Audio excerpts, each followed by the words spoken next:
அனுஷ நட்சத்திரக்காரர்கள் பண வரவை ஈர்க்கும் கோயில்கள் பார்த்தீங்கன்னா திருநள்ளாறு தர்பாரண்யேஸ்வரர். திருநள்ளாறுல இருக்கக்கூடிய சனி பகவான் வந்து தர்பாரண்யேஸ்வரர். அடுத்தது பழனி தண்டாயுதபாணி சுவாமி கோயில். இந்த ரெண்டுமே உங்களுக்கு பணத்தை ஈர்க்கக்கூடிய கோயில்கள். அதில் குச்சனூர் பகவானையும் நீங்க சேர்த்திக்கிறது சிறப்பு. குச்சனூர் தேனி மாவட்டத்தில் இருக்கக்கூடிய குச்சனூர் சனி பகவானையும் நீங்க சேர்த்திக்கலாம். பரிகார பூ அப்படின்னு பார்த்தீங்கன்னா சங்குப்பூ, நீல கலர்ல இருக்கும் இல்லையா, அந்த சங்குப்பூ.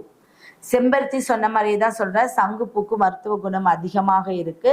அந்த பூல நீங்க டீ வச்சு குடிச்சாலும் ரொம்ப சிறப்பு, அது ரொம்ப ஆற்றல் அதிகமாக உள்ளது. அடுத்தது செம்பருத்தி. அப்போ அனுஷ நட்சத்திரத்துல இந்த நீல சங்குப்பூ செம்பருத்தியும் சாப்பிட்றது, அப்ப இது ரெண்டுமே ஆயுள் பலத்தை அதிகரிக்குது. அதனால அனுஷம், அதனால சனி பகவான். புரியுதுங்களா? எதுவுமே காரண காரியம் இல்லாம ஒரு விஷயத்த கொடுக்க மாட்டார்கள். பரிகார மரம் அப்படிங்கிறது வன்னி மரம்.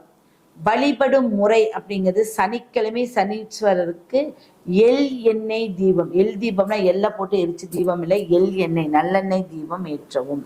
ஓம் சனிச்ச தேவாய நமக, இல்லாட்டி ஓம் சனி பகவானே நமக, இவ்வளவுதான்.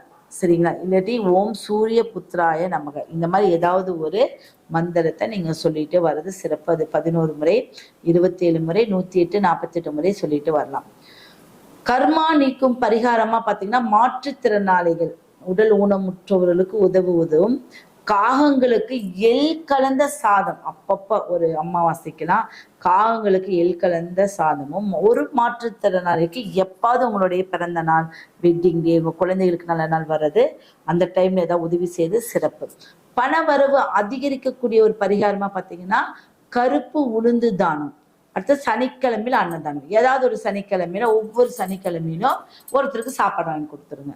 ஒரு தண்ணி வாட்டர் கேன 2 பேத்துக்கு சாப்பாடு, இதை வாங்கி கொடுத்தீங்கன்னா நிச்சயம் பணவரவு அதிகரிச்சுக்கிட்டே இருக்கும். கருப்பு உளுந்து தானம் அப்படிங்கிறது வந்து நீங்களும் சாப்பிடலாம், உங்க வீட்டா இருக்கிறவங்களும் சாப்பிடலாம். உங்க அதிர்ஷ்ட நிறம் வந்து பாத்தீங்கன்னா கருநீலம். கருநீலம் தானம் செய்யணும் அப்படின்னா இந்த 2 தான், கருப்பு எள்ளும் கருப்பு உளுந்தும் தானம் செய்வது. யாருக்கு தானம் செய்யணும் சொல்றாங்க அப்படின்னா, நீங்க வந்து கோயிலுக்கே தானம் செய்யுங்க. கோயில்ல வந்து எது கொடுத்தாலும் அவங்க வந்து அதைய பிரசாதமாக்கி நம்மளுக்கு பண்ணிடுவாங்க. சரிங்களா? பண்றது சிறப்பான ஒரு விஷயம். சிறப்பு பரிகாரம் அப்படின்னு எடுத்துட்டீங்கன்னா தொடர்ந்து 8 சனிக்கிழமைகள் சனி பகவானுடைய வழிபாடு செய்யணும். 8 சனிக்கிழமை சனி பகவான் கோயிலுக்கு போகணும்.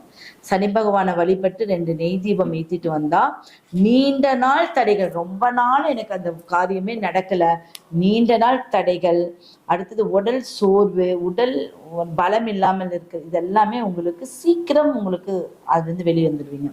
இதெல்லாம் இதை செஞ்சு பார்த்துட்டு நீங்க சொல்லும் போது எனக்கு நல்லா இருக்கு அப்படிங்கிறது நீங்க சொல்லிடுவீங்க. ஏன்னா நாங்க இதெல்லாம் வந்து சில பேர்த்துக்கு சொல்லி அதெல்லாம் நடந்திருக்கு. சரிங்களா? அதே குளியல் முறை அப்படின்னு பார்த்தீங்கன்னா இது உங்களுக்கு வித்தியாசமான ஒரு விஷயம் வந்திருக்கு. வேப்பிலை, கரிசலாங்கண்ணி இலை, சிறிதளவு மஞ்சள் சேர்ந்து அந்த தண்ணியில போட்டு 2 கல்லுப்பு போட்டு குளிங்க.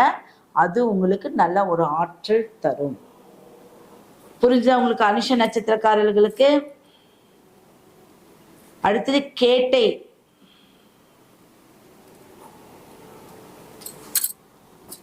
கேட்டை